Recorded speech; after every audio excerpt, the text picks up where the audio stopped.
Lau urteko etenaren ondotik, gaurtik ostiralera bitartean makina erramintaren nazioarteko bihurteko azoka egiten ari dira Barakaldoko Beken. Euskadiko urteko industria hitzordu handiena da eta fabrikazioa aurreratuaren arloko fabrikatzaile, inportatzaile, banatzaile eta erosle nagusiek parte hartuko dute bertan. 28 herrialdetako 1456 enpresa arituko dira beren produktuak eta berritasunak erakusten. Pandemiaren ondorioz, lau urteko etenaldia izan ondoren, 3.400 makina produktu, zerbitzu eta nobedade baino gehiago erakutsiko ditu mundu osotik etorritako diren milaka bisitarientzat. Kaixo guztioi eguerdion eta ongi etorriak gurean gaur magazinera. Egunero legez Deustuko estudioetatik ari gara, zuzenean eta mendik eta ardu biterdiak bitartean Euskal Herrian zein munduan gertatutakoak azaltzen saiatuko gara informazioa, analizia, iritzia eta entretenimenduaren bitartez. Ekainak 13 ditu gaur, astelena da, eta eguneko arreta puntu nagusia esan bezala Barakaldon dago, makina erramintaren nazioarteko azoka ospatzen ari baita. Iñigo Urkullu lehendakariak inauguratu berri du azoka goizeko 12:00.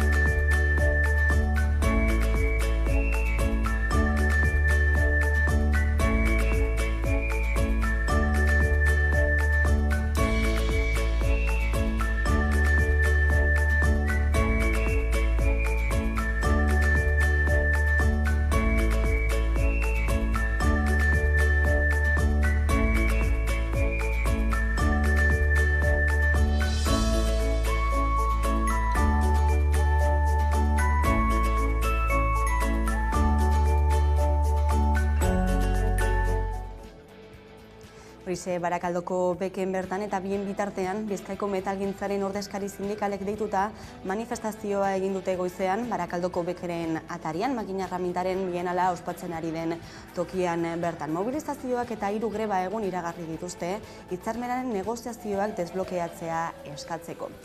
ELA, Comisiones Obreras, LAB, UGT, ESK, USO eta CGTek plataforma batean batu ziren patronalari negoziatu beharreko puntuak helarazteko. Soldata igoerak eta lanaldi murrizketak eskatzen dituzte eta horrez gain berdintasunaren aldeko neurri zehatzak eta neurri bereziak ere galde egin dituzte. Hala ere, azken bileraren ondoren Bizkaiko Metal Enpresaren Federazioak uko egin dio langilei soldaten 2% baino gehiagoko igoera eskentzeari eta hori ez da nahikoa sindikatuen ustez.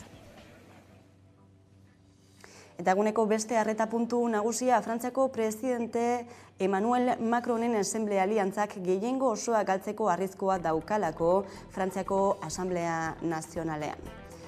Frantziako Asamblearako bozen botuak zenbatuta emaitza argia da. Ipar Euskal Herriko 3 barrutietan ezkerraren zati handi bat biltzen duen koalizioak, Nupresek eta Emmanuel Macronek antolatutako Ensemblek Aliantzak berdinketa teknikoa lortu dute legegileen lehen itzulian. Bi koalizio horien atzetik Euskal Herria bai kokatu da 3. indar gisa Ipar Euskal Herrian. 48% ingurukoa izan da abstentzioa eta duela 5 urte baino 2,5 puntu handiagoa da hori. Bigarren itzuli horri begiratuta, zundaketen arabera, Macronen aliantzak ez du bermatuta gehiengo absolutua berritzea Asamblea Nazionalean.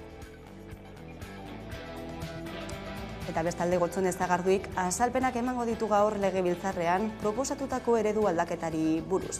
Hautzak hartu zituen Gotzone Zagardui Eusko Jaurlaritzaren osasun sailburuaren berbek pasaden astean aldaketa kultural batez ohartarazi zuenean Osakidetzako langile faltak eragingo dituen arazoei aurre egiteko. Eskualdeko ospitale eredu batetik, ospitale espezializatu batera pasatzeak mugikortasun handiagoa ekarriko duela adierazi baitzuen. Sailburuak Onda Bazka irratian gaur goizean adierazi duenez, ezin da esan Osakidetza eraisten ari direnik edo murrizketak egiten ari direnik eta sindikatuei dei egin die datozen mobilizazioak bertan behera uzteko. Eta Ukrainako gerra tarteko garia eta zerealen esportazioa ahalbidetzeko akordioa egin dute Ukrainiak eta Errusiak, eta lehen itsasontziak heltzen ari dira dagoeneko Hego Euskal Herriko kostaldetara. Orain arte zerealen prezioak gorakada jasan du eta Euskal Herriko ekoizleak bete-betean jo ditu. Ordiziako azokan izan gara bertako saltzaileekin.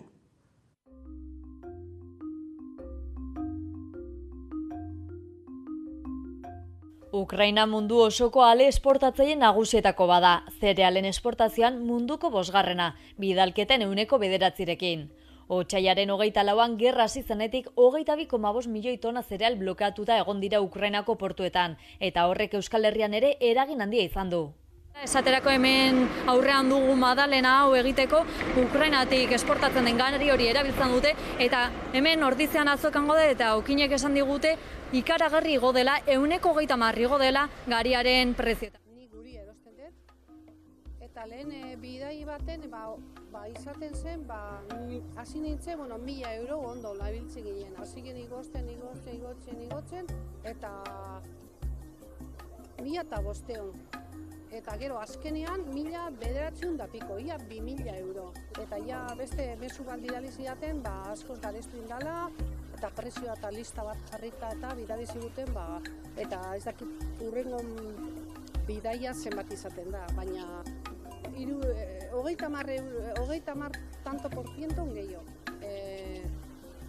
Azten naiz pagatzen, eta gero ingo gehiago, ez dakit azkenean zenbat izango da. Eta horrek ere, salmentetan, izugarrizko eragina du. Urte hasieran igo nun prezioa eta gogorik ez daukete igotzeko. Nik ez daukeko hori. Aguantatzen balin bade, hola, jarrituko dut. Hori garie da, baina ari bidez, olioa ebai, Madalenak egiteko erabiltzen dut. Lehen euro bat ez nuen litroa ordaintzen, eta orain 3 euro litroa. Agira zenba da. Baina irineta, adibidez, irinete olioa, una pasada. Okinak ez dira prezio igoera sumatu duten bakarrak. Adibidez, arrautza saltzaileek euren oiloak ilikatu behar dituzte, eta ematen dieten artoaren prezioa ere asko hazi da azken hilabeteotan. Lehen hori oso galesti zuten zan, baina oin gehiago. Lehen hori igual 10 kilo, 50 euro, eta orten 100 euro eta gehiago. Hain arratza saltzeko bai. Eta? Arratza gutxi jo dugu, hondik gutxi. Gero hain da bolana bat, oioan agarratzik dute, ejemplo jartzu, txori agarratzik oinke dute. Eta oain hio ezkeo saldu ezin etorreko lintzake, orduan ez dugu handik hio, baina udazkeni jasotzeko askotak edo. Oain saltzen dut 3 erdi, dozena, launa gutxinez udazkeni. Momentu honetan galean egia. 40 kiloko zakua, bentsu zakua, 5 euro kostatzen da. Eta 40 kiloko seiok dute. Oin dela dema gutxi, 15-etik 25 egon da. Urter, dineo. Ukrainako gerra izaten ari den eragina handia dela baieztatu digute saltzaileek. Asko. Eta gero eta gehiago, seguro baietz. Ikera. Bestela galdetu, txala azte duten nahi eta esniete azte duten nahi galdetu.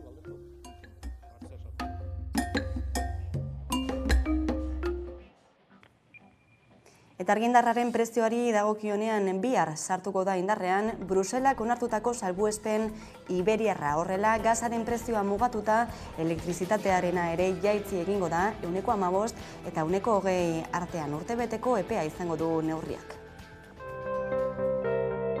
Energia prezioen larrialdiak baldintzatu da Iberiar Penintzulako salbuespenak asteazken honetan lortu du Europako Batzordaren oniritzia, eta beraz argindarrari urtebeteko topea ezarriko dio Europak. Mekanismoa datorren asteartean sartuko da indarrean, eta astebete barru izango du isla prezioan, asteazkenean. Lehenengo 6 hilabeteetan 40 euroko prezioa izango du megabat orduak, eta gero hilabetero igotzen joango da, 70 eurora iritsi arte. Topea ez da Pedro Sánchez eta Antonio Costa presidenteek eskatutako 30 euroetara jaitsiko, baina kontuan hartuta megabat orduaren prezioa 100 euroen bueltan dagoela orain, neurria faktura jaistea ahalbidetuko du. Espainiako gobernuaren arabera murrizketa 15% eta 20% artekoa izango da. España y Portugal conseguimos la llamada excepción ibérica y pronto, muy pronto, el Colegio de Comisarios de la Comisión abordará la notificación del mecanismo ibérico de la electricidad, es decir, el tope de los precios al gas que se usa para producir la electricidad, lo que supondrá una rebaja de entre un 15 y un 20% de los precios de la electricidad para las familias y las empresas de nuestro país. Neurriak edonola baditu muga gehiago. Hasteko ez dira elektrizitate ekoizleen irabaziak ukituko. Jatorrizko proiektuak horrela aurreikusten zuen arren. Hala ere Ursula von der Leyen Europako batzordeko presidenteak sistemaren erreforma handia eskatu du. Sistema honek jada ez duela funtzionatzen adieraziz. Bruselak azaldu duenez 6.300 milioi euroko kostua izango du Espainiaren kasuan, eta 2.100 eurokoa Portugalen kasuan, gobernu bakoitzak jakinarazitako xehetasunen arabera. Bestalde Teresa Ribera Espainiako trantsizio ekologikoko ministroak dio gasaren muga berdina izango dela Espainian eta Portugalen, eta diseinatu bezala onartu dela. Hay un elemento fundamental que queda recogido en las dos normas y es que se van incorporando a contribuir a ese ajuste a posteriori según se van produciendo las revisiones mes a mes. Neurria 2023ko maiatzaren 31 arte aplikatuko da.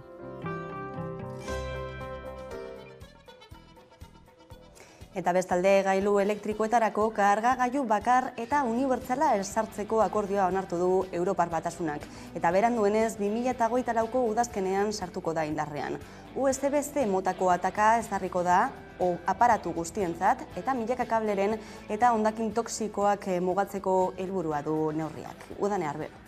2024ko udazkenerako Europar Batasunak telefonoentzako kargagailu bakarra izan nahi du. Gailu elektriko gehienetan ezarriko da eta ordenagailuen kasuan 2028tik aurrera ezarriko zaie behar hori edota arau hori. Ordutik aurrera fabrikatzaileek beharrezkotzat izango dute kargagailu hori beren gailu ertain edota txikietan ezartzea eta besteak beste telefonoetan, tabletetan, liburu elektronikoetan, kamera digitaletan, aurikularretan edota bideokontsoletan ezarri beharko dituzte.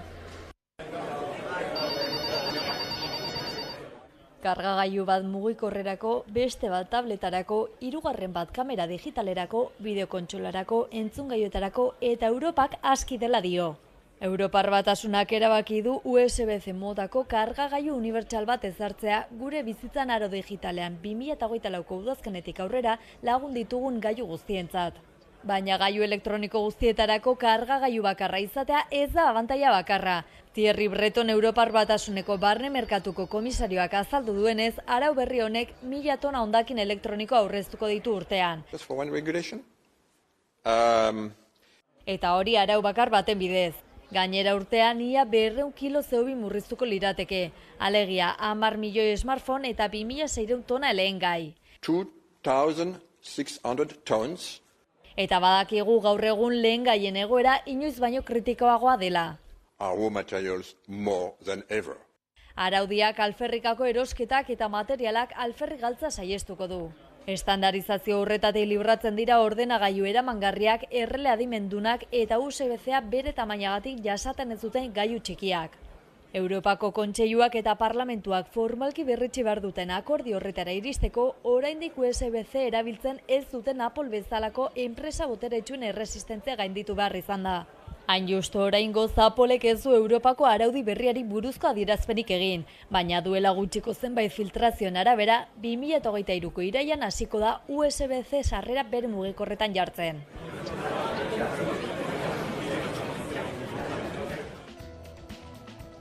Ukrainako gerra hasi zenetik hainbat ondorioari gara pairatzen, prezioen gorakada etengabea esaterako. Nola egiten diote aurre honi herritarrek eta zeintzuk dira lan arloan dituzten kezkak? Kalera atera gara herritarren iritziak entzuteko. Langile gehienek erosteko ahalmena galdu dute eta langile askok gainera lan hitzarmenak berritzeko dituzte, baina horiek eguneratzeko zailtasunak dituzte, hala lan gatazkak ugaritu dira. Esaterako, Irizar taldeko Emobili lantegiko langileak greba mugagabean daude eta lan baldintza duinak aldarrikatzen dituzte besteak beste. Soldata duinak, lan gatazkak, lan hitzarmenak, prekarietatea erdigunean dauden gaiak dira. Hainbat arazo eta hainbat galdera, baina zer uste dute bilbotarrek horien inguruan? Zalantzak argitzeko 11 telebista kalera atera da. Lan egiten duzu? Bai. Pozik zaude zure lanarekin? Beno, Beno hori zer da? Batzuetan bai, bestetan ez. Trabajar no trabajo ahora. Ah, no trabajas. No, pero ¿Y no. te gustaría trabajar? Sí. No trabajas porque no puedes, ¿no? No, igual no encuentras trabajo. No, estoy apuntado ahí en lo de desempleo y no me sale nada. Bai, baina ez da. Orduan zaila dago egoera, ez, bilatzea. Bai, neku gatz. Eta gainera batzutan, kontratuak ez dira ona, gutxi ordaindu. Gutxi ordaindu bai betiko, hori beti izan da honez, osea que... ¿Trabajas? No. ¿Y te gustaría trabajar? Sí, Entonces no trabajas porque no puedes, ¿no? La situación no te lo permite. exactamente.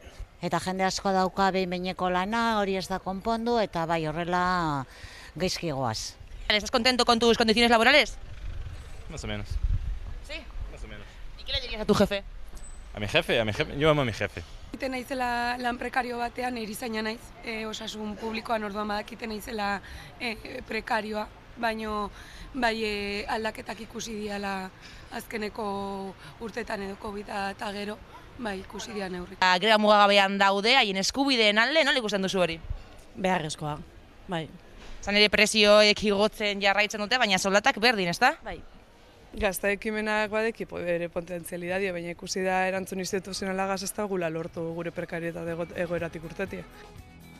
Eta bien bitartean 500 pertsona baino gehiagok egiten dute lo kale gorrian. Migratzaileen kolektiboek eta harrera sareek Eusko Jaurlaritzari eta Nafarroako gobernuari migratzaileen eskubideak bermatzeko neurriak eskatu dizkiete. Hemen atzean ikusten dituzuen kantxa hauetan ume asko etortzen dira jolasera, kirola egitera. Eta gauetan kirola egin ondoren gazte etorkinak egiten zuten gero gelditzen ziren lo egiten. Eta ikusita egoera horretan familia ezberdinak hasi ziren laguntza egiten.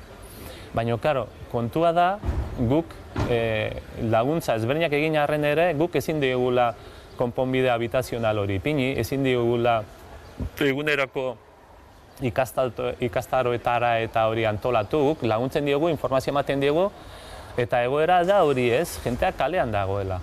Eta hemen ere orain, zabalik ikusten dituzuen, atzeko kantxa hauek gauean, itxi egiten dira. Eta orduan, konponbide bakarra da eziak eta eziak ipintzea instituzionaldetik. Eta horregetin nahi duguna da konponbideak mai gainean ipini, egin dezagun Euskal Herria harrera herria benetakoa. Ez alfonbrapean gordeta arazoak. Eta politika alorrean, ehunka lagunek manifestazioa egin dute Baionan Jon Jakez Unai gurekin lelopean. Bakebideak eta bakearen artisauek deituta. Agendan gorriz markatutako bidata. Ekainaren 15 eta uztailaren 21. Egun horietan, Frantziako justiziak Jon Parot eta Jakez Esnalen etorkizunari buruzko erabakia hartu beharko dute. Eta egutegiarekin batera, ohartarazpen bat askatzea errasten ez bada, Ipar Euskal Herria blokeatuko dutela. Mobilizazioaren deitzaileek gogorarazi zuten bai Jakez eta bai Jon eta baiaren anaia Unai azke egongo liratekela salbuespenezko politikarik aplikatuko ez balitzaie eta hildo horretan horien askatasunaren aldeko erabakirik hartuko ez balitz estatu mendeku boten aurrean egongo ginatekela salatu dute.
Eta bestalde, Estrasburgoko epaia nola aplikatu erabaki arte, Atristein askatzea eskatu du defentsak. Espainiako justiziak ez dio omen egin giza eskubideen Europako Auzitegiaren epaiari eta Zigorri Zabal abokatuaren arabera, Estrasburgoren epaiak betetzen ez dituzten estatuen zerrendan lehen postuan dago Espainia. Lehen aldia da, Europako giza eskubideen Auzitegiak estatu bat kondenatu izana, eta egon diren presioak medio, era guztietakoak, eta sententzia honek izan dezaken ondorio eta proiekzioa ikusita, arau guztiak hautsiz, Europatik bere aldeko epaia lortu zuena eta kalte morala jasotzera eskubidea duena, horren guztiaren aurrean, Auzitegi Gorenak, Europako epaiaren edukina eta ondorioak aldatu, ez da nahi inoiz ikusi, eta ez hori bakarrik berriz kartzeleratu du, hau ere ez da inoiz ikusi. Atristainen defentsak dio Espainiako estatuak giza eskubideen Europako Auzitegiaren epaia bete behar duela, eta 3 bide ireki ditu horretarako. 3 bide dira, lehenengoa Entzutegi Nazionalean, eskatu diogu berriro askatasunan gera dadila. Otsailak 17ko auto baten bidez bere askatasuna erabaki zuen, eta eskatu dioguna Auzitegi Nazionalari da, aske utzi dezan sententzia honen, Europar sententzia honen ejekuzioa erabakitzen dan bitartean. Bigarren bidea, Auzitegi Gorenean izan da, eskatu diogu bere autoa anulatu dezan. Eta hortarako inzidente bat ezarri dugu, nulidade inzidentea deitzen dena. Hori onartuko balu, Xabierrek rebisio legitea tarteratzeko eskubidea aukiko luke. Hori onartuko ez balu, Xabierrek entzutegi konstituzionalera jo beharko luke babes bila. Eta 3. bidea, Europako Giza Eskubideen Auzitegiko ministro komitea da. Ministro komitea hau da, Europar sententziak ejekutatzeko begiralea edo jarraipena egiten duena, eta ministro komiterri esan diogu parte hartzeko eta aldiren neurriak hartzeko egoera hau konpondez. Eta uztailaren 2an, Katalan eta Euskal Herritarrek 300 gailurretik gora argiztatuko dituzte, Pirinio osoan zehar. Pirinioak argiztatuz, autodeterminazio eskubidea nazioarteko jokalekuan jarri nahi du gure eskuk. Hormak eta resiak ez ditugu maite, elkarrekin bizi nahi dugu soilik. Ez dugu beste inor mendean hartu nahi, etorkizuna hautatu ez besterik. Hormak eta resiak ez ditugu maite, elkarrekin bizi nahi dugu soilik. Ez dugu beste inor mendean hartu nahi, etorkizuna hautatu ez besterik. Aldezagun bidea gure esku dagota, milaka lagungoiez eskutik oratuta. Jende zorian zua, herri libre batean, herri libre batean.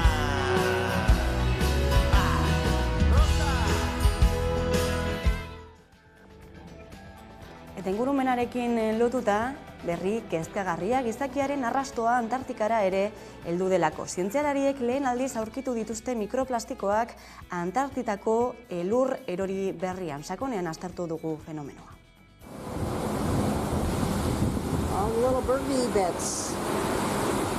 Gizakiaren arrastoa Antartikara ere heldu da. Zientzialariek lehen aldiz aurkitu dituzte mikroplastikoak Antartikako elur erori berrian. Zelanda Berriko Canterburyko Unibertsitateko ikerlariek Antartikako 19 gunetako lagine jaso dituzte, eta horietako bakoitzak plastiko zatitxoak zituen. Mikroplastikoak material plastikoen higaduratik datoz, eta arrozale bat baino txikiagoa dira, batzuetan begi hutsez ikustezinak. Esaterako guk askotan soinean daramatzagun arropak sintetikoak dira, plastikozko jatorria dute, eta horiek ere erabilerakin fibrak askatzen doaz, eta fibra horiek ere mikroplastikoak dira. Beraz, ez dute jatorri bakarra, baina bai dutena amankomunean neurri txikoak direla, eta zenbat eta neurri txikiago eduki, orduan eta mota guztietako izakietan barreiatzeko edo zabaltzeko aukera gehiago, eta ondorioz kaltenen bat eragiteko aukera gehiago. Ikertzaileek Antartikan 29 partikula aurkitu dituzte urtutako elur litro bakoitzean. 13 plastiko mota identifikatu dituzte eta laginen 190 etileno politereftalatzkoak aurkitu dituzte. Horiek plastiko eginiko botila leunetan eta hungintzan erabiltzen dira gehien bat. Identifikatutako mikroplastiko horien jatorria bertako ikerketa zientifikoen guneak direla adierazi du Alex Sabes ikerlariak The Cryosphere zientziari buruzko aldizkarian. Orain arteko ikerketetan aurkitu izan dute mikroplastikoa Antartikako itsasizotzean eta azaleko uretan, baina elur freskoa topatzen duten aurreneko aldia da. Ia Zientzien Akademia Nazionaleko prozesuetan argitaratutako ikerketa garrantzitsu batek dio mikroplastikoak mundu osoan zehar ari direla edatzen, askotan hautsak, haizeak edota itsas korronteak garraietzen dituztela. Horren adibidetzat dugu 2020an ikertzaileek mikroplastikoak aurkitu zituztela Everest mendiaren gailurretik gertu. Itsaso sakonetan ere aurkitu izan dira. Zientzialariek diote kutsatze honek eragin lokalak eta zabalagoak izan ditzakela, gizakiongan ere esaterako. Duela pare bat hilabete gizakien odolean atzeman zituzten mikroplastikoak lehenengo aldiz. Ondorio kaltegarriak eragiteko potentziala dute medikuen arabera, zelula heriotza eta alergia erreakzioak barne. Ume txikiei, amaik titia ematen dieten esnean ere, jada trazak edo somatzen direla. Testuinguru honetan ohiturak aldatu behar direla dio eguzkiko kideak, plastikoak sortzari utzi eta horrela horiek galarazi. Mikroplastikoen aurrean ordea ez du irtenbiderik ikusten eta arazo larria dela esan digu.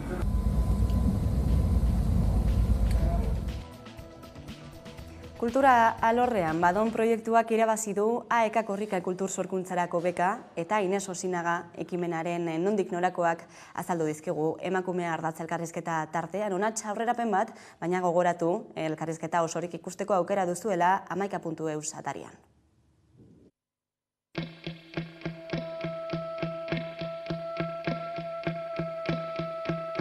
Badon da lehenengo sortze prozesu kolektibo bat, baina sortu aurretik nahi duguna da eztabaidatu zer sortu. Eta eztabaidatzeko nahi ditugu espazioak sortu, ez mistoak.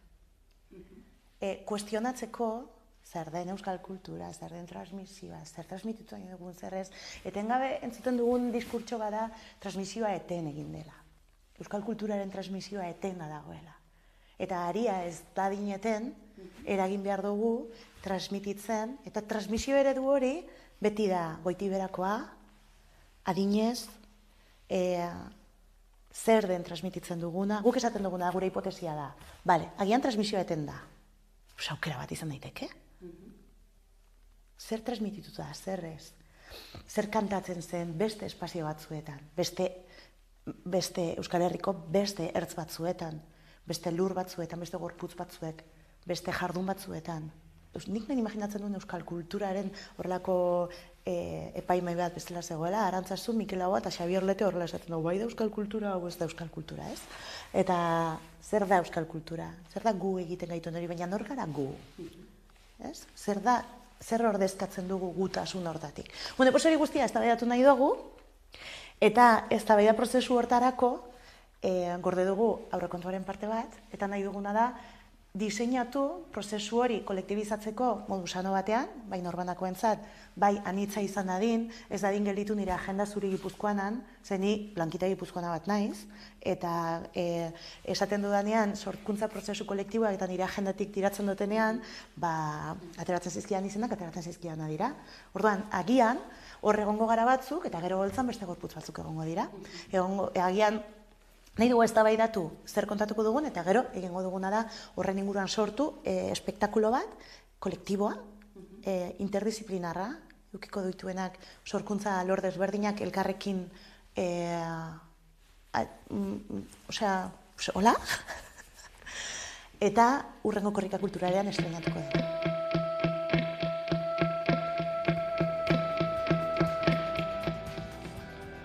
Kiroletan, Xabi Berra Hernaniarrak Las Vegaseko Hyrox Fitness txapelketan parte hartu du, eta Amaika Telebistak berarekin hitzakiteko aukera izan du, horrekin utziko zaituztegu, eta jarraian itzuliko gara eguneko elkarrizketa nagusiarekin, gaurkoan gurekin izango dugu Jaione Altuna abokatua, orain arte.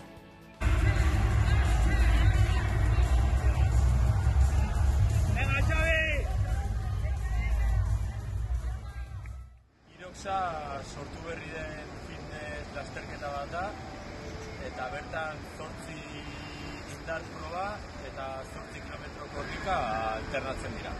Esperientza bezala izugarria izan da, jende berria ezagutzea, toki berriak ezagutzea, gaur adibidez, begira, Santa Monikan nago, Hyroxari esker, eta horrela toki gehiago ezagutzea espero dut. eskerrak eman nahi dizkiote bai denontzat gimnasioari, eta batez ere entrenatzaileari, Ismael Mateori, aukera hau emateagatik, eta nola ez nire familiari, nirekin etorri dela honeaino. Eskerrik asko.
Eta egunero legez, eguneko elkarrizketari tartea irekiko diogu, eta horretarako gaurkoan gurekin daukagu Jaione Altuna abokatua da bera. Eguerdion, ongi etorri Hamaika telebistara. Eskerrik asko zuei. Besteak beste indarkeria matxistaren gaiak eramaten dituzu, eta hemen badirudi aldaketak datozela, sexu askatasunaren legea tarteko ez, abusuaren eta eraso sexualaren arteko mugak desagertuko dira hemendik aurrera espazio judizialean. Zer suposatuko du horrek? Bueno, hor nik uste dut egon dela aurrera pausu polita, eta uste dut asko egon dela pizka bat horri itxaroten, ez? Hutsune legalak zeuden, edo behintzat gizarteko egoera desberdinei moldatzen ez zirenak, ez? Eta orduan nik uste dut indarkeria gabeko erasoak ere, nolabait emakumearen kontrako eraso izakeran, lege honek suposatuko du, abusu sexualtzat jotzen zena, hau da indarkeria gabe gauzatutako erasoak, desagertu egiten dira, eta guztia kontsidatuko da eraso sexual moduan, ez? Orduan, aurrera pausu politak, hor, adibidez manadaren kasuan, izan zen, igual ezagunena, ez, gizarte mailan, eta baina horrelako asko egon dira, eta aurrera pausu polita izako da bai.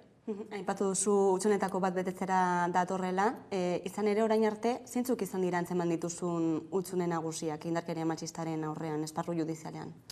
Nik esango nuke lege aldetik emakumearen ganako edozein indarkeria ezela berdin jasatzen, ez? Orain ere, egongo dira desberdintasunak, lege berriak ez du ekarriko estremo batetik bestera joatea, baina bai graduatuko duela, baina guztia kontsidatuko da eraso sexual moduan adibidez, ez? Eta niretzako hori da aurrera pausu handia, baina gero nik esango nuke baliabide arazo bat ere badaukagula, ez? Ondo dago eta gustura hartu genuen 2004an emakumeen kontrako indarkeriaren legea, baina gero realitatea da baliabide faltak daudela eta prozesuak asko luzatzen direla biktimekako adibidez, eta horrek basko min handia egiten duela biktima batentzako, gehiegi luzatzeak prozedura berrik. Lege honen beste ardatzetako bat ere izango da onespena, zein eretara ulertuko da mendik aurrera hori? Bueno, orain arte bazegoen hor onespena, ezetz esan ez badu, eta onespena dagoela ulertzen da, Klaro, hor, mutxune potentea zegoen, adibidez, drogapean, igual, erabiltzen diren gehienak izaten dira, erorroibnol, edo eskopolamina, edo burundanga bezala ezagutu den droga, edo modan edo gehiago erabili izan da azken aldiotan bebai GHB edo estaxis likidoa, horiek erabilita gauzatu den eraso sexual batek, badakar hor beste kutsu bat, eta ez zen kontsideratzen eraso sexual moduan, baizik eta abusu sexual moduan, Orduan hori, emakume batentzako hori, pena aldetik txarrago, evidentemente, penak nahiko basuagoak ziren, abusu moduan kontsideratzen zirelako, baina horrek ekarriko du aldaketa bat, eta gainera apur bat izango da frogaren ikuspuntu aldaketa bat, eta kontrako izango da, eta onespena egoteko baiezkoa edo baietz esateko egoera batean egotea eskatuko du, orain. Orain arte ez zen kontuan hartzen beraz biktima drogatua izan zitekeela? Bai kontuan hartzen zen, baina abusu moduan kontsideratzen zen eta ez eraso moduan, eta aldaketa nabaria dago pena aldetik alde batetik bestera. Eta gero, droga hauek daukaten beste arazotako bat da, ordu gutxitara desagertu egiten direla sistematik, eta orduan, igual egon daitezkela indizio batzuk esateko, eske dago zorabiatuta, ez du gogoratzen ezer, orduan bestelako indizio edo fisikoagoak izan ditzake, baina zaila da detektatzea hori, orduan askotan geratzen ziren froga urriren kontura, horrelakoak. Aipatzen duzu sumizio kimikoa edo eta biktima drogatua izan den kasuetan, alkohola ere izan daiteke horietako bat, ezta? Justiziak memorian pisu handia jartzen du, ezta? Baina horrelakoetan ohiko izaten da gauza batzuk ahaztea edo eta gau osoa ahaztea, ez? Horrek sinesgarritasunean eragina du? Bai, badauka bere garrantzia, bai. Askotan, esan dugun badoan, ez daukagu bestelako frogabiderik, eta orduan da emakumearen edo biktimaren bertsioa erasotzailearen bertsioaren kontra, eta orduan daukagun froga bakarra da emakumearen bertsioa. Orduan, emakumeak bere relato hori ondo egiteak badauka bere garrantzia gero epaiketaren emaitzan, orduan, eta bai, oso zaila da, eta oso injustua da, horrelako memoria kapasitate bat ematea, eta are gehiago atzetik egon bada sumizio kimiko bat edo bestelako drogapean egondakoa, eta noski laguna handiak izaten dituzte, eta ez dira guztiz gogoratzen, eta gero beste arlo askotan ere, hori asko gertatzen da adin txikien arloan adibidez, egoera traumatiko bat da, eta berez burua prestatuta dago hori baztertzera eta ustera alde batera, orduan horrek badauka bere garrantzia bai. Irailetik aurrera sartuko da indarrean, hitz egiten ari garen lege berri hau. Hemendik aurrera, kezkarik sortzen dizue nola interpretatuko den? Interpretazioaren gauza, badakigu epaileak legea interpretatzea dozela, eta orain arte egin ditugun legeak ere, modu oso desberdinan interpretatu dira. Gero bai joango dira pizkanaka nik uste hildoak esartzen, auzitegi gorenetatik, baina hor arte, heldu arte, pasatuko da denboratxo bat. Ez da gongo da, noski jurisprudentzia pizka bat sortu arte, ero hildo jurisprudentzial bat sortu arte, egongo dira interpretazio desberdinak, eta noski legea bera ere izatez, ez konkretuki hau, baina guztiak orokorrean oso abstraktuki daude idatzita. Eta orduan, zigorrak adibidez ez daude sarrita hau egiten duenak 8 urteko gartzela zigorra daukazu jarrita 6 eta 15 bitarteko 6 eta 10 bitarteko, Orduan, horretan ere murgildu beharko gara eta ikusi beharko dugu berzelan gauzatzen den lege horren interpretazioa, Baina, nik uste dut aurrera pausua dela, bai. Zure ibilbidean zehar ikusi duzu, ohikoa da emakumearen sinesgarritasuna zalantzan jartzea horrelako epaietan?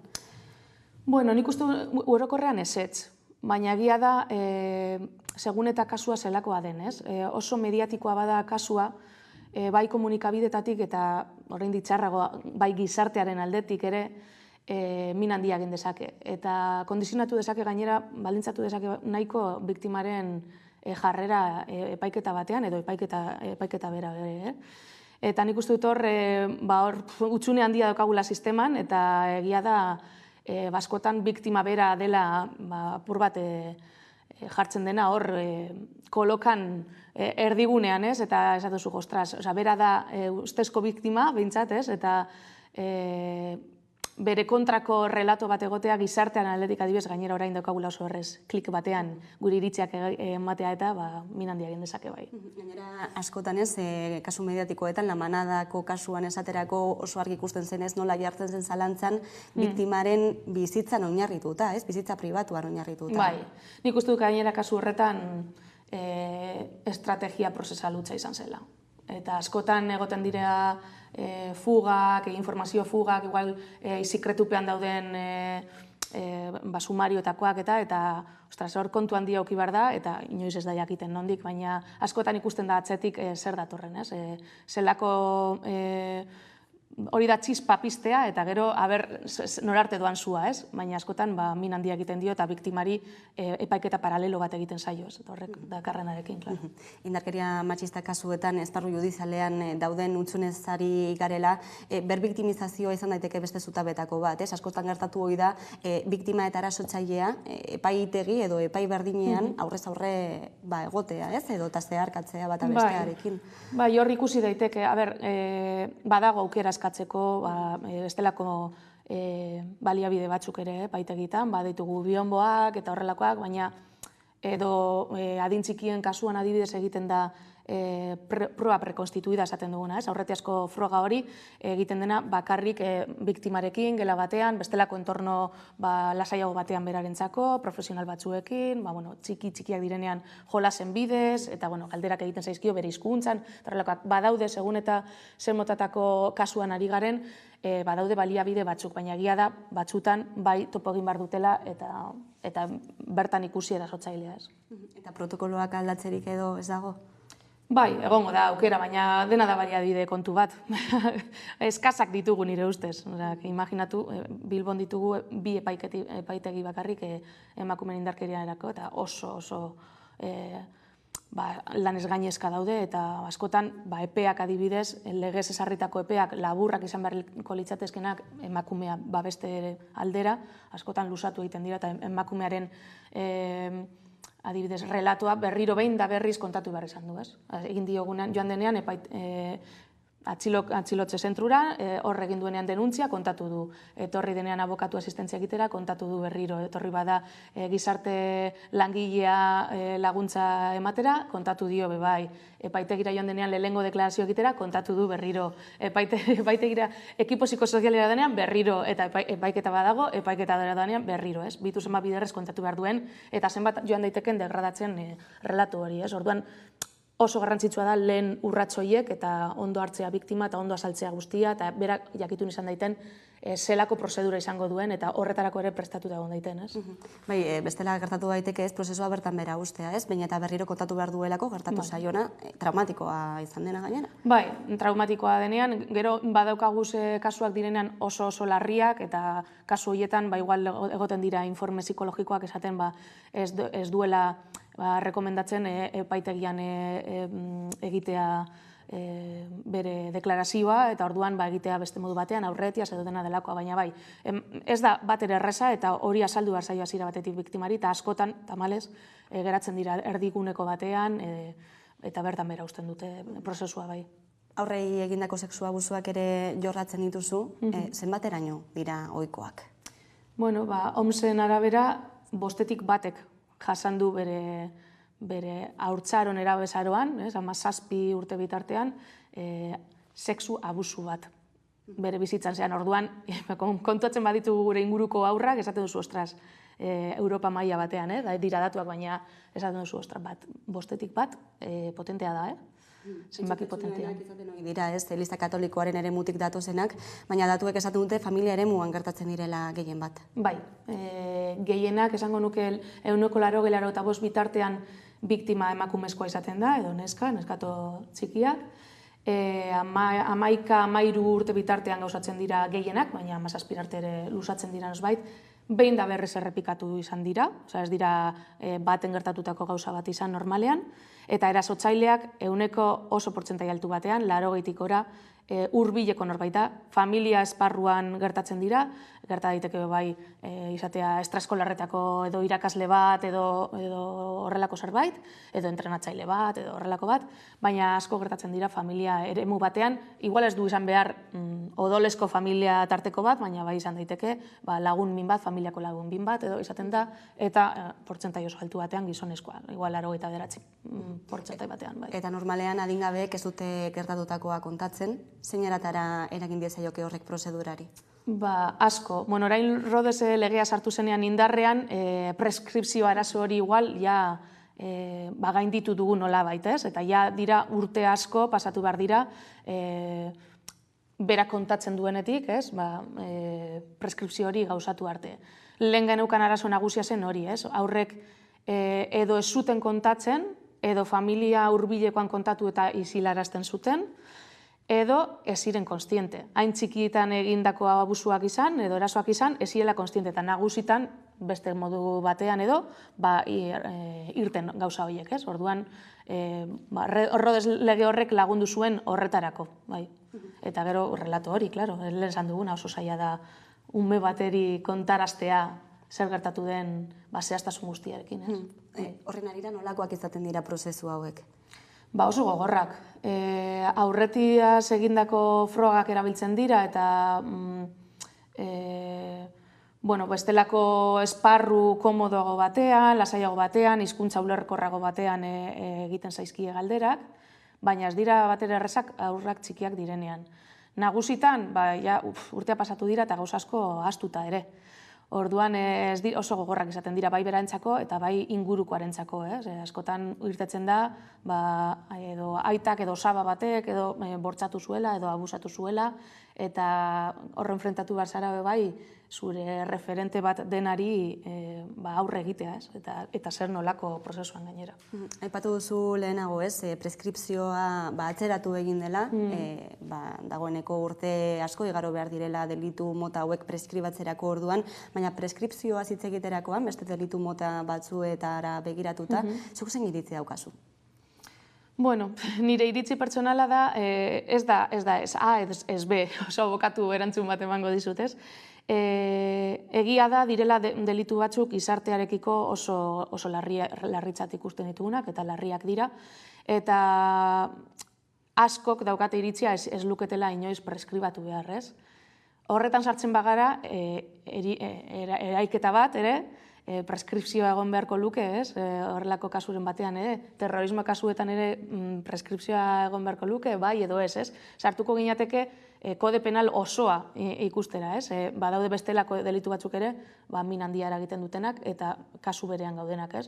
Nik uste Rodez legeak nahiko zabaldu duela preskripzio hori, eta aukera polita manduela urten nahikotxotan, biktima nagusi izan da ere, kontatu nahi badu eta pres badago kontatzeko, eta berak prozesu hori bizi nahi izan baduz, batzuk erabakitzen dute ez, eta hori ere errespetatu behar dugu, aukera daukala bai kasu honetan aurrera egiteko prozesuarekin. Biktimak defendatzeko lanean aritu zara, baina noizbait egotzi zaizu ere erasotzailea edo ustezko erasotzailea defendatzea? Bai, noski. Alde batean eta bestean tokatzen zaigu, bai. Gaina nik ofiziozko txandan nago, eta egun batean biktimen abokatu moduan egoten naiz, da beste batzuetan tokatu alzait edo esleitu alzait erasotzaile bat, ez? Hori da galdera tipikoa, ez? Egiten zaiguna abokatu di, zelan daukazu aukera hori, ez? Etikoki, eta nik beti izaten dut, ez? Nire lana da, eta prozesu demokratiko baten parte da, ez? Eta gu ez gaude delitua bera defendatzen, baizik eta ustezko erasotzaile horrek prozedura berme guztiekin izan dezan bermatzeko, ez? Atzerritarrak defendatzen ere aritu zara, horixe da beste ataletako bat.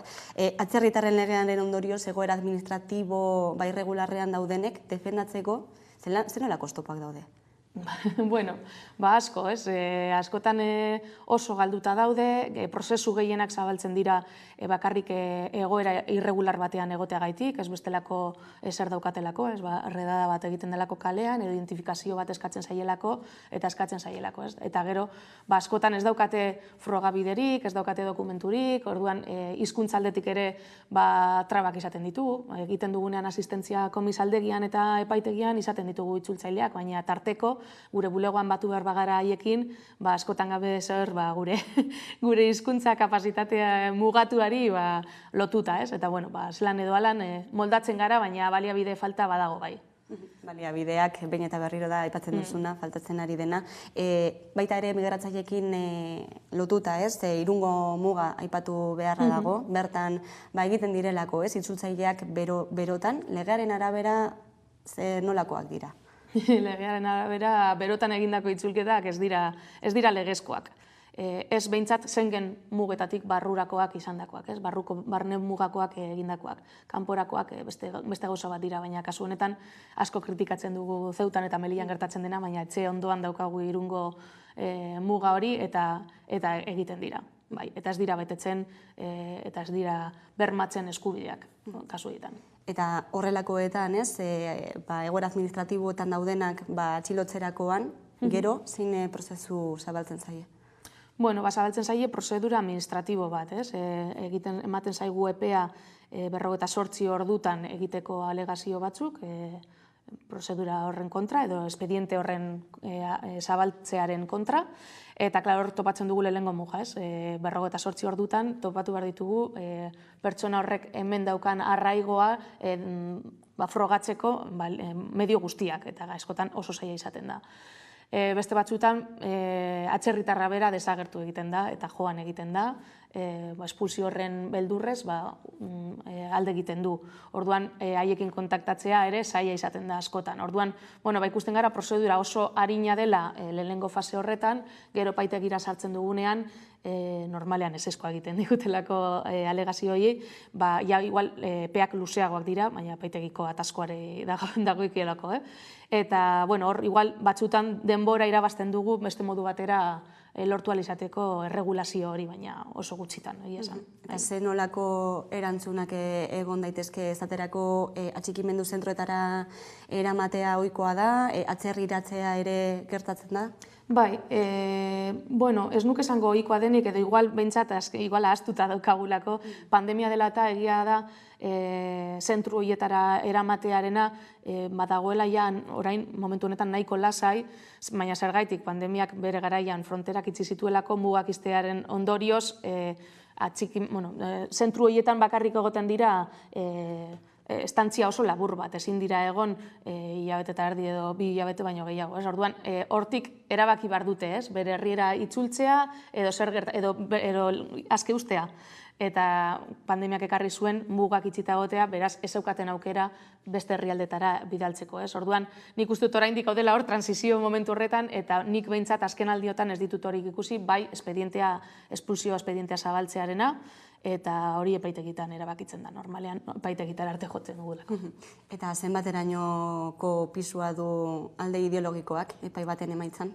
Nik esango nuke nahikoa. Ez du gastu behar epaileak pertsonak direla, pertsona horrek daukagu ideologia bat, eta ez du gastu behar ere epaileen esango dugu botere organoak, edo epaile guztien botere organoak, kontseiluak daudela aukeratuta parlamentutik. Orduan parlamentuan ideologiaz beteta dago, eta segun eta botere organo horrek norregon horretan mugatuko da, eta joango da beste epaitegitara, eta jurisprudentzia hildoak eta esarriko dira alde batera edo bestera. Orduan ikustu bai daukala bere pisua, bai.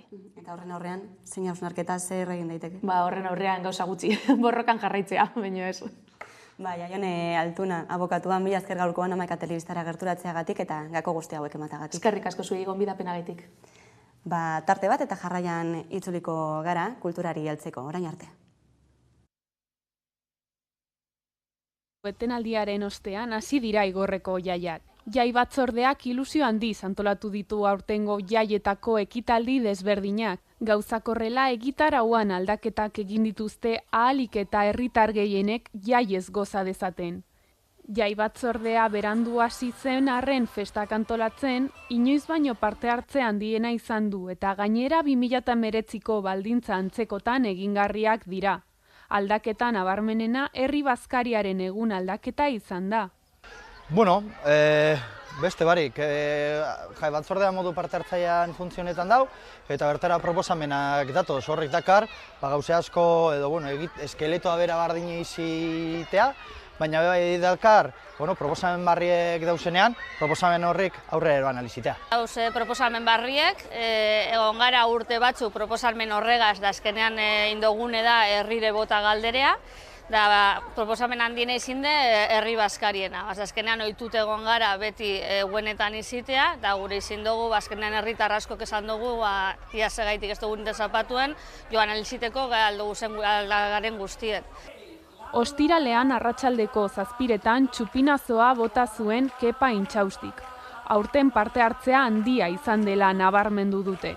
Jendea gotxu dau, azkenengo asteetan, herrien zehar gai bakarra egonda, jaiek datozela, eta egiten da. Horrez gain, jaiak familia giroan gozatzeko aukera, hau da, ume zein helduentzako jarduera desberdinak egongo direla nabarmendu dute. Ekintze gehienak familian aldirelain, azkenean romerie bai umeak azaldu guzin, jokuek, dauz olimpiada bai gazteantzako bai, gero baskariek edo paellak eta tortilla bai familien iten dugu, gaztea bai eta kuadria bai, azkenean umeateko guzenak aprobetza egiten dugu aurikaz eta normalean urtean gara egunean eta gaue. Ekintzak izaten dire azkenean aurten adibidez umeak eta gazta apurbetu handiagoa direnantzako jokuek eta goten dire, normalean izaten da txikiago antzako, aurten gure egunez hartu da saku bardinean, gure egunez hartu da apurren hausiagoak, geratan dira apurtzu eta erdizka, olimpiadatan ezin dire sartu, txikiek azbez, azkenean gure egune da jinkanak eta holango jokuk eta hori, apurtzu eta nagusi gau hartzako parte. Gero dauz lehiaketa gastronomikoa, dauz paellak lehiaketa eta tortilla lehiaketa bebaik, horrek izaten dire oso garrantzitsuek, hemen igorreko jaietan. Parte hartzea garrantzitsua izanik, kuadrilek eta elkarteek zapiak margotu dituzte herriari kolorea emateko. Bestalde erasoen kontrako protokoloari indar berezia eman diotela aitortu dute. Jaien oinarria beti izinde parte hartzea, azkenean kuadrilek eta kuadrilen olimpiadak beti izin dire jaien zeharreko ari eroale bat, eta urten ez da gitxeago izingo. Aurten ganera, nobedade moduen, elkarte eta kuadrilek, zapiek margotu dauriez, eta herrien zehar, udaletxean, kulturetxeko plazan, txosnagunean bertan, kiroldegien, horrik ipinite dauz herrieri kolorea emoteko. Kuadrilla bereziki gazteanak barriek dauz, azkenean 2 urte egin barik egonda, datozen gazte horrik pilatu indire eta anak batera datoz, eta bestalde batetik, aipagarria da nik uste dut, lehen behokiten izin dugu erasoen kontrako protokoloa, baina aurten beste buelta bat emon jako, eta horreri beste indar bereziago bat emon jako, bereziki horratzak gazte feminista taldetik eta nukatik. Erromeria eta jai giro alaian gozatzeko aukera datorren igandera arte egongo da. Espero dugu gogo horrik ondo bideratutea eta danok ederto baten pasetea azken batean, jai batzordeak prestau dauen egitaraba, albideratuten dau, modu bateko edo besteko ekintzatan, gure dan ekintzatan ondo pasetea. Importantzia handi monotxegu alaia iziteko dana, egoteko nahiko romeri, agenteetan zeiteko dana, paso guzen denboraldi egaz pasagune, azkenean gure gune da jaiek alaiek izitea, eta familien bebai bipasetea, azkenean umea bebai dantza egiteko da dana, da saukiteko ordutegirik etzera joateko, erromeri epa dauz, disfruta baldira.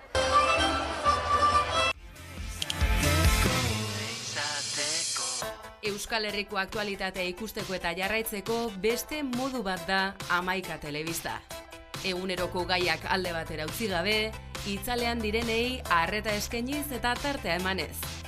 Errealitatearen 11 alde ikuspuntu guztiak kontuan hartuta. Gertatutakoa, zuzenean eta eskura.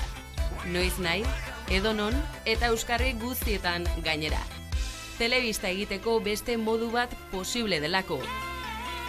Euskaraz, gertutik eta konfiantzaz. Egin dezagun, bat izan, 11 egin.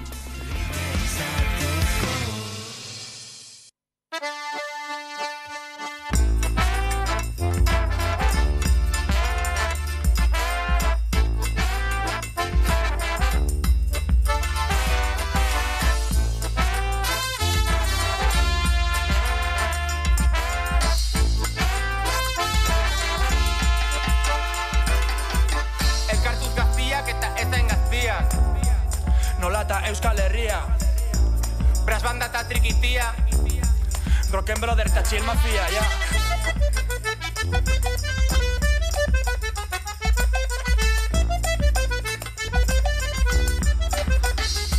Zugerriko neskatxak, arrazoiarekin, ez dute dantzatu nahi nere lagunekin. Tipo jatorrak gara baina legin eginik, ero aurpegia zaikentzen zortziak aurretik, galdutan abil. Rocken Brother Mafia Chill, Mafia Chill, zure ondoan egotea baino nahiago nuke hil.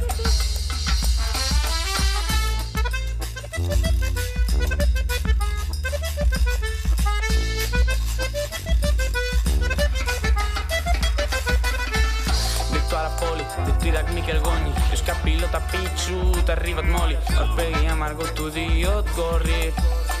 Eroskiak zioak Pasaia pepa hori, gordezak koka, leku guztitan egonen gaituk komel rauan.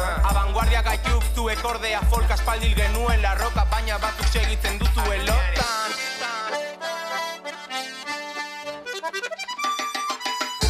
Don Simon eta Erron Brugal jontzen gaua,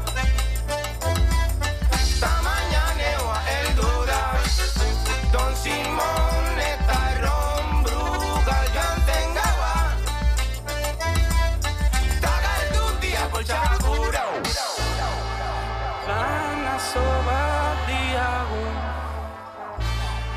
gure ikastola oian pepa bat hartzera jun.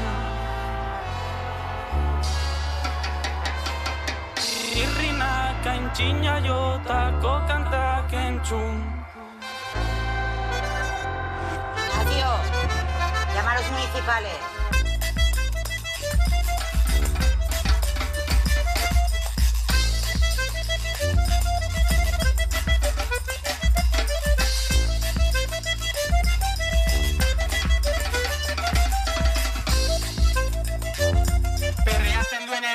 Sekula hilko, sarnadillak arabazan dezurra erraten badut. Azaite zela euskaldunak dantzan, doinu berriak plazan, tabakoa eta patxarana deitu idake txaun. Tabakoa eta patxarana deitu idake txaun. Fuck dopla eta gora erramun, eskuntza bala naiz ezagutzen bazaitut, baina ez flipatu txiki drogaz da musutruk.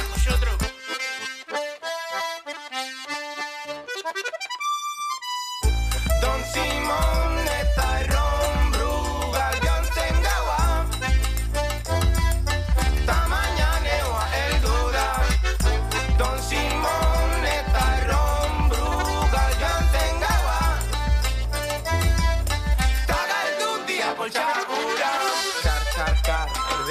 Euskal Herria irratian maketoak entzun dezan. Ez horregatik, zaiz.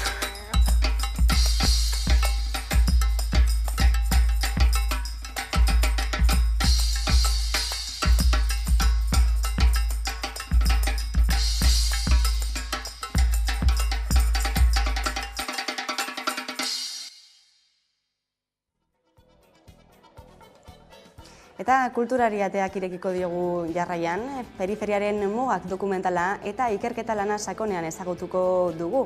Mondragon Unibertsitatean ikusentzunezko gradu bukaerako lanerako landutako proiektua izan da, euskararen errealitate desberdinetan sakontzea izan dute helburu. Dokumentala hau sortzen da unibertsitate garaian, unibertsitatea batera indugu eta orain ezagutu ginen lehenengo mailan.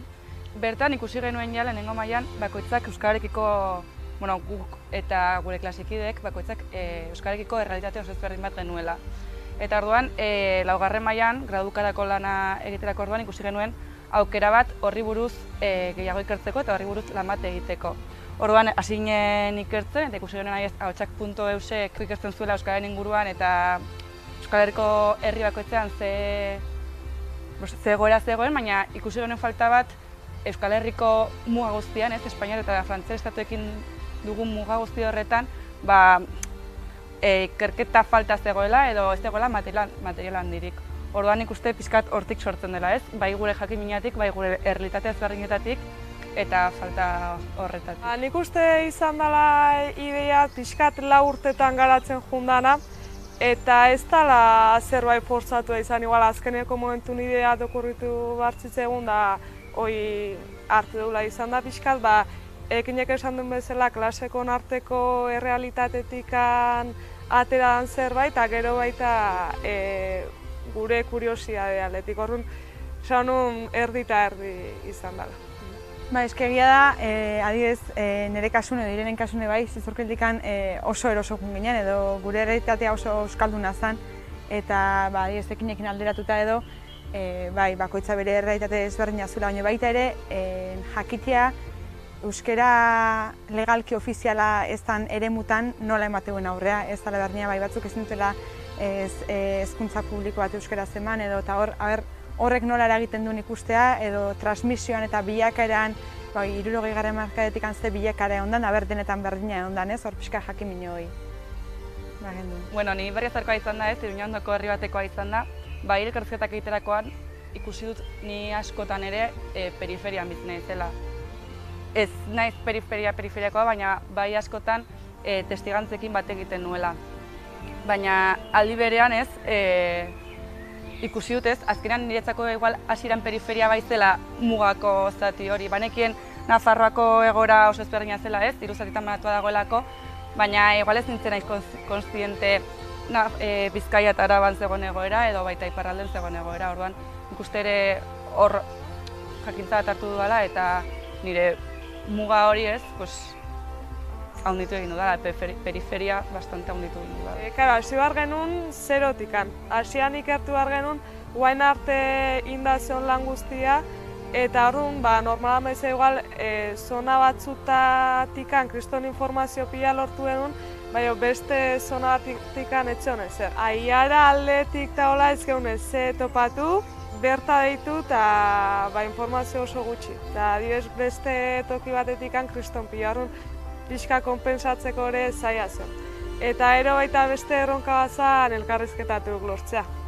Orduan hor pixka tibi ginen honea eta area deitzen, baina azken nahiko pozik lortutako elkarrizketatukin da behaien kontatutako bizipenak. Nik uste bi faktorek eman gintula dokumentala gutxea. Batez bakoitzak euskeran errealitate ezberdina hau bizitu genula, hau bizitze deula, eta jakin mina genukela eta ezagutzeko besteana gehiago edo gutxigo, baina hori baita azken aldin periferia hitzapilu bat entzutea, euskal kulturan eta periferia bai bertxotan, abestitan edo aldarrikapen bezala eta euskerak badauka bere periferia eta pixkat hortikan jakin minoi bagenun, periferia, euskal komunitatean periferia lantzekoa. Gu hasian nahi genula elkarrizketa eta ondo jakin da, horrekin bagenun beldur pixkat. Benetan ondo ezagutzen den errealitatea, horretikan lehenago dokumentazioa nahi desenteko garrantzia eman genion. Ez generako nahi jun, area behin gana eta bertako euskan errealitatea jakin gabe edo ez generokan asmoik hola juteko. Eta hor bilatu dituela errealitate ezberdinak Irenek esan duen modun. Ez genuen uste genuen nengo zela nazio ikuspegitik periferian mugako egoera bat bilduta, eta ikusi genuen etzeola, iparralden bazion berean, Nafarroko zati batzutan berean, baina etzeon bat bateratua, eta egia da, bakoitzen errealitate oso ezberdina daula, eta bakoitza bere bizipena ditula, baina benetan arazoa berdina da, eta horrek harrintu gintuen igual. Ez egotea oraindik da, egoera bateratu baten analizia edo. Igual ikusten hasi aurretikan burua txurin jartzea, da behintzat esaten gauza guztia izatea informazioa orokorra eta ero beak bukaeran jateako ditu bere konklusio eta bere errealitateakin kontrastatuko, baina hasteko pixka dola burua ikitzeko. Eremu bakoitzeko gazte zein Zaragon testigantza jasoiteu, bakoitza bere errealitatetik kontatuta, eta ikustea zer errealitate ezberdin dituzte, baina aldi beren ze egoera berdina bizi duten da. Horrek bere zer esana badaukala. Nik uste mezuetako bat izan daitekeela ez, beti ikusten dugula Euskara zentrotik, ikusi izan dela zentrotik. Eta uste dut, Andonik esaten zuela, ez, adibidez, haiek Oionen korrika bat, korrika baldin bada pasatzen haiek beste modu baten egite dutela, edo Euskarak 365 egun dituela, baina agian bertako errealitatean beste era batean jorratu behar dela eta beste modu batean egin behar dela. Orduan, hori azkenean Euskarak indarra izan behar duela, ez eta presente egon behar dela leku guztietan, baina kontziente izan behar gara leku bakoitzean presentzia bat edo beste bat izan daitekeela eta indar bat edo beste bat izan dezakeela. Hori da nik uste aterazek egun ondorio bat. Izan da netzako, biola nagusia adibidez, mentalki baita iparraldeakinekan distantzia, ez da, adibidez, Hendaia kotxen jutea, oia esatea Hendaian nijoa, mentalki asko zen luzego aite zitzaiten, bare txaleta jun behar runen baino. Eta kilometro aletik ez da, baina nik uste bastante ez gutxio daula Hendaia. Orduan, alde batetik muga oio pixkat kentzea o bentsa lausotzea, eta beste alde batetik euskeran muga ez dela geografikoa, baizik eta periferia euskeran muga ez duela geografiak zehazten baizik eta asko ze txikiua dela eta asko ze mugatu dela. Nik ondorio handena atako nukena, erdigunetik begiratu ordez periferia gehiago begiratu beharko genukela. Batez, periferian sortzi alako oaingoz bintzat, oaintxe bertan gauza interesgarrinak, berai edialako denak galduta eukitzetik berriz berreskuatu dutenak, eta hemengo aldarrikapenak, talelok, eta okite diteunen igual gehiago begiratu beharko genukela, behen egora gehiago erreparatu, handikan sortu daitezkelako gauza politiak.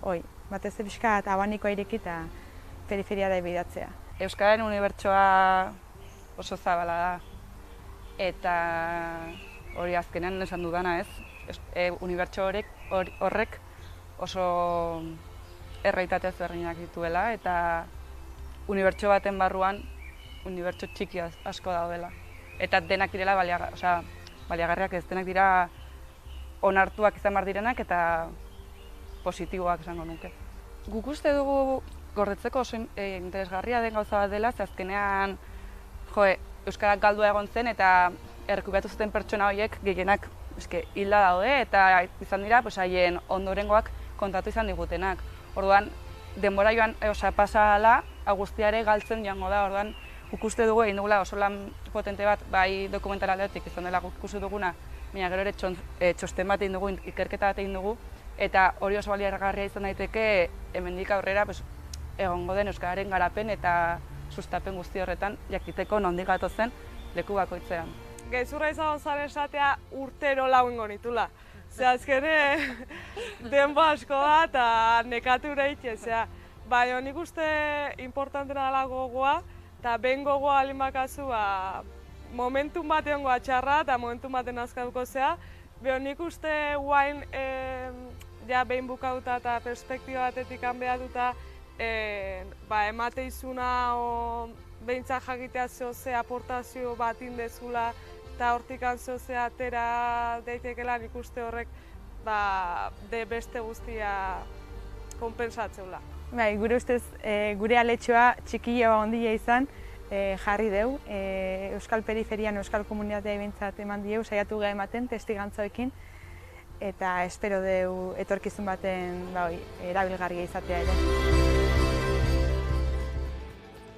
Raimundo El Canastero duela urtebete sortutako proiektua da, haien hasiera berezia izan zen arren, taldea handitzen joan da eta haien abesti propioak kaleratu dituzte. Izan ere, haien helburua Raimundo ahalik eta urrunen eramatea da. Larun batean, banda osoaren aurkezpena egingo dute Berriozarren. Bai. Tú, Ray, no sé qué me pasa, tío. Estoy inquieto. Hostia, Charrito, no puedes parar. Hori da, Chuti, estoy intranquilo. Somos los hombres tranquilos en sociedad. Bueno, Raimundo Kanastero taldea lehen bezi esan beharra dago lagun talde bat gehala. Batez ere, eta, bueno, orain dela urte bat eskas sortu zen proiektu txiki eta lagun artekoa, ez? Oso polit bat. Ni pasaren udan ateatzen nintzen beti gitarrakin, asteburutan, eguraldi ona izan ez geho, ateatzen nintzen gitarrakin kalera. Eta Mikel Zalduendo, Lizarrako mutil batek, lagun batek, proposatu zian ea joan nuen gaztetxeko urte horrenen, Sugarra gaztetxeko Lizarrako urte horrenen. Ekainan egiten dela. Hoi da, ekainako 25.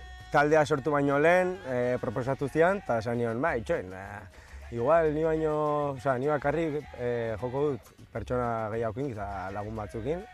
Eta Inigo Camposi eta beste 3-4 laguni proposatu nien, eta hola, aste bat ensaiau atope. Los Llanosetan, Lizarrako Los Llanosetan saiatzen zenuten, bai, egia. Hasieran bertsioak zian danak, eta jendiai gustatu zitzaion, eta hauek hasi zien proiektua aurrera eramaten, eta ongi ez, esan dezakegu.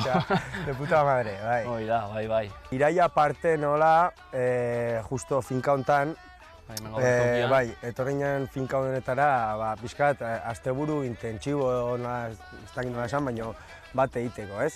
Danok etorri ginen hemen tienda kanpainaekin taula, nahiko, gitano, guapo. Eta hemen txeban genuen lehenengo laukantak, eta kriston asteburua pasa genuen, eta oso finka berezia eta oso gustora sentitzen gara.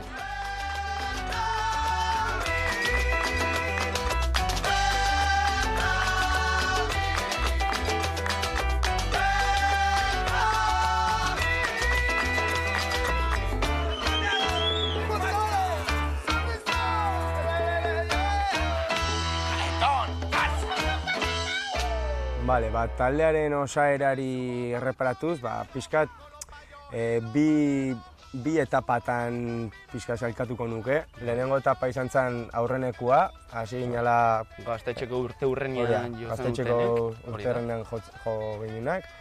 Gero ja pixkat aurreago etorri zen Vitorino, ez da la estrella, indudablemente. Eta gero ja aurreago Julen, Arbizuk, zautzen du jende desente Iruñako Sarasatekat musikari onak. Azkenian guk nahi duguna da Raimundo alik eta urrunen eraman, ez? Orduan, hori, Julenen laguntzarekin lortu ditugu metalak sartu, eta trompeta, eta tromboia, eta piano bat, eta ematen dio gorputz pila, ematen dio bandari.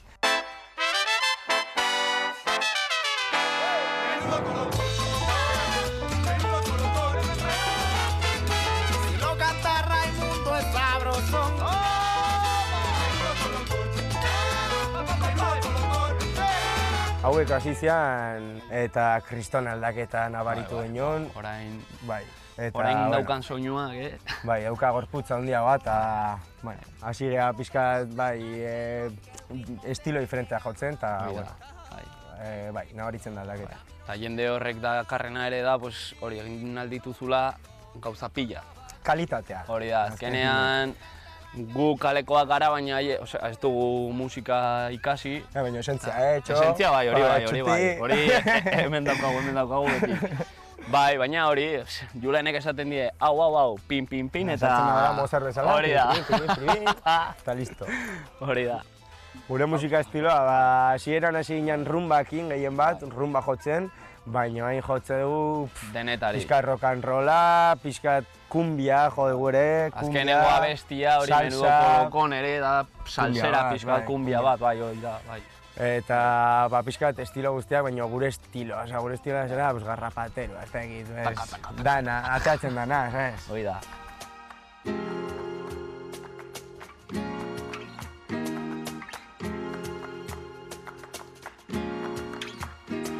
Hace un frío del copón, chaquetica y pantalón para abrigar. Pena no sirvió de nada. diskari buruzko gai hontan gauza da betiko moduen dirua. Nire intentzioa aurretik zen, nik esan nien, nahiago dut ekipatori gutxi izan eta gutxi erosi, eta diska fisiko bat atera zen, nahi egiten zian ilusio pila, hori, diska bat izatea, eta nire diska, sabes?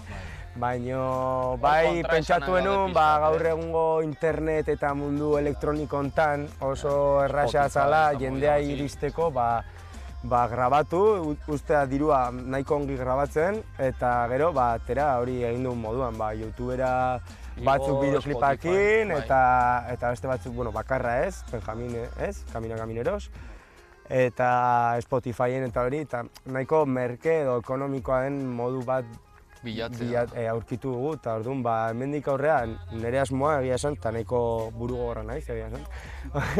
Eta nire asmoa da egunen baten ateatzea diska fisiko bat. Buscando el aire, fuera la pecera, pitando camino a mi manera. Orain udaz disfrutatu, baina tope, nik esango nuke. Zuzeneko az disfrutatu da gure intentzia gaur egun, abestiak kantak sortzen segitu, atope, hortako beti da garaia eta betia berandu, esaten den modun, pixkat. Hortaz disfrutatzea egunerokoaz, etorriko dien kontzertuaz, hasi berga kriston gogaitut lehenengo kontzertua emateko bandakin, berri ez darren, akeinak emezortzi, publik. Eta hori, disfrutatzea eta aurrera jotea. Uda polita nik uste izanen dela. Dauden kontzertuei begira gero adea... Zurekin beti polita. Aterako dian kontzertuak joango gara esaten ta, baina... Uda polita izanen da, baiet. Itxo! Eskerrik asko, Txuti. Zuri, haupai, Txuti.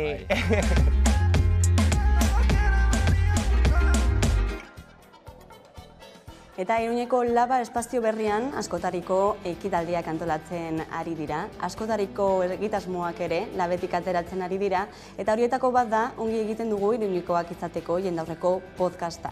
Jasmin Chris Manri eta Iker Tubia dira aurkezleak, eta beraiekin izan gara proiektuaz gehiago jakiteko. Iruñekoak izateko da Labako podcast bat, duela bazakit 2 hilabete gutxi gora bera, martxoan sorturiko podcast bat, Labako sorkuntza bat, eta aritzen gara Iker eta biok podcast honetan. Nola piztu zitzaigun idea, ez genuen nahi utsunerik bete, inolako momentutaz, baina bai erabaki genuen, guai legoke zerbait divertigarria sortzea Laban bertan, Labakidea garenez, eta bestaldetik humorezko saio bat. Izena pentsatu genuen oso ohikoa izaten da, Iruñekoa euskaldunongan olakoak aditzea, ongi aritzen zara euskaraz, ongi egiten duzu Iruñekoa izateko, eta iduritzen zitzaigun, pixka bat, humorearekin jokatu nahi genuen, jendearekin konektatu eta erakutsi pixka bat zela zerbait lokala, zerbait Iruñetik sortua eta Iruñeko jendearendako batez ere, eta batzen modu bat jende hori geure ganatzeko, berehala edo zeinek Iruñean izen hori aditzerakoan badakiz zertaz ari garen, eta irri egiteko baliatu dugu, batzutan asaldatzen gara horrekin, baina eman bertzei buelta eta gurera ekarri dugu.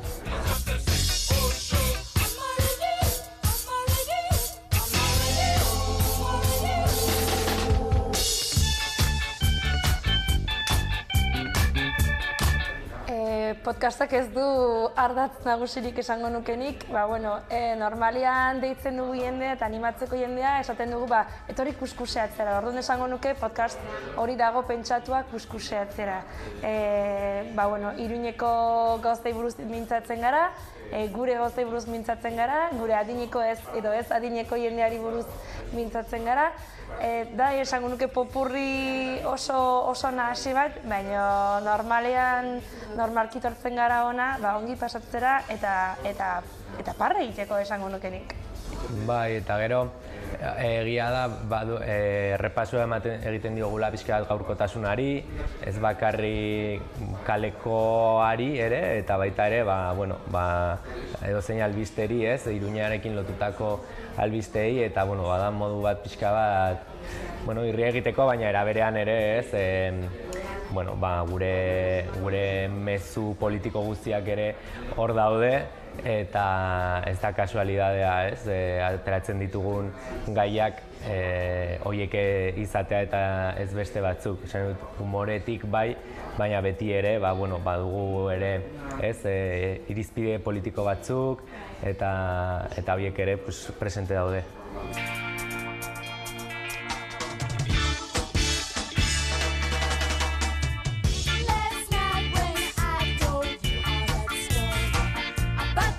Lehenbiziko helburua izan zen laba etzela, argi genuen laba etzela izanen bakarrik erakusleio bat eta kafetegi bat, nahi genuen hemendik ere proiektu berriak sortzea, eta hau izan da sortu den lehenbizikoetako bat, bestelakoak ere sortzea espero dugu, ez?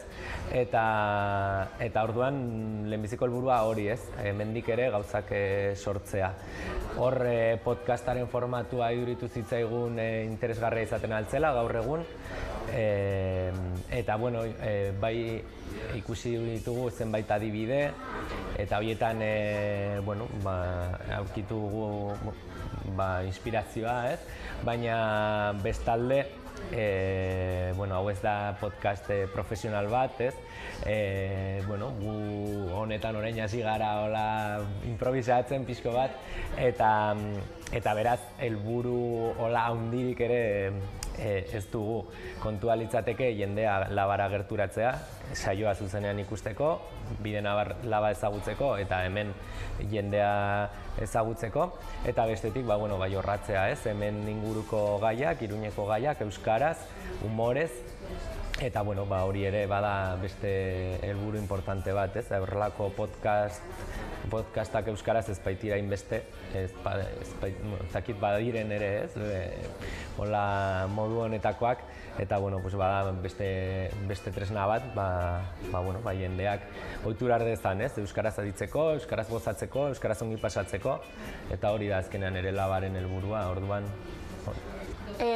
Podcasta 15ean behin grabatzen dugu, ostegunero, 15ean behin baina ostegunean, Labako egoitzan, hemen bertan, Oholtzan, 7:30 hasten gara, eta normalean, hurrengo egunetan entzun gai da bai Spotify, bai iVooxen eta Euskal Herria irratian, batez ere irrati honekin egiten dugu kolaborazioa, eta Euskal Herria irratiko webgunean dago entzun gai normalean. Gero bestalde podcastak baditu sare sozialak, aritzen gara batez ere Twitterren, eta saiatzen gara Twitterren sortzen konexio edo interakzio hori entzulekin.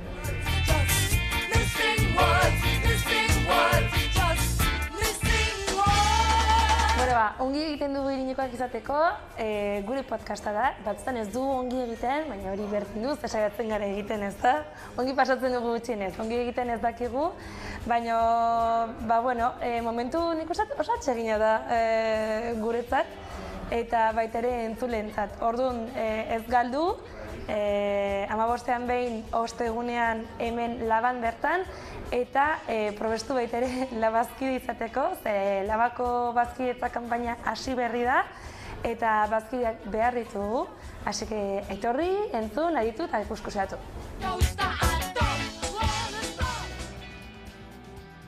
Peru Abarrategi Sarrionendia Aramaiotarra izan da larunbat honetako Arabako bertsolari txapelketan garaile. Azken txanpan, Manex Agirre herrikidearekin lehian aritu ondoren. Eskakizun txikitxo bat aterako dut plazara, naizara maixota oion, ezten berdin behar bada, probintzi txiki honek du, bere berea euskara, batzuek ahaztu arren, gu ere euskaldun gara, beraz konpleju guztiak doazela pikutara, ama berdinak erditu, baditu zazpi alaba, ama berdinak erditu, baditu zazpi alaba, merezi duen moduan, zaindu zazue Araba.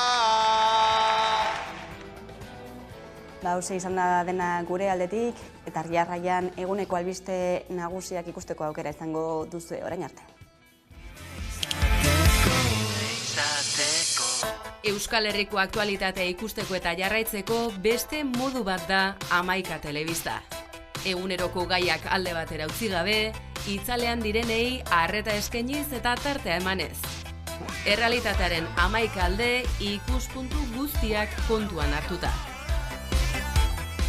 Gertatutakoa, zuzenean eta eskura. Noiz nahi, edonon eta Euskal